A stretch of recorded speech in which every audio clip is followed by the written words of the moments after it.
Hello guys, dito tayo sa Little Korea ng London. Dito tayo kakain. Kaya samahan niyo ako. So, ito na ang kanilang menu guys. Meron sila yung mga kilala, yung tteokbokki, Korean pancake, bulgogi, ramyun, toy kim, yung din udon, yung sikat na fish cake. Yan. At ang famous kimbap nila guys, meron din. So, order na tayo guys. Ito na yung order namin. Noodles, samjuk. Yan. Pisaan na natin guys. Yes po. Alam ko po mag-chopstick. Bilang fan po ako ng Korean at Japanese food. So, kailangan ko matutong mag-chopstick.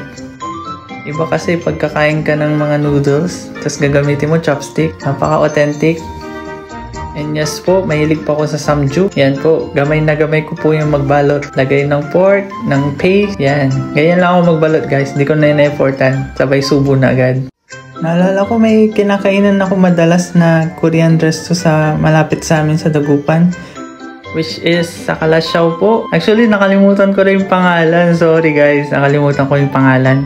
Sa mga nakakaalam kung ano yung tinutukoy kong restaurant sa Kalasyaw na may Anli Samjuk, paki-comment na lang guys. Paalala nyo sa akin.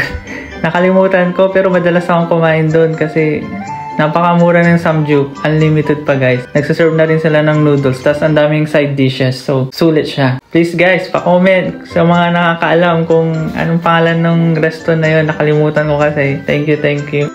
Habang pinapanood ko to guys, parang gusto ko ulit kumain ng samjuk. Ang ganda kasi ng restaurant guys. Parang feeling ko nasa Korea na rin ako.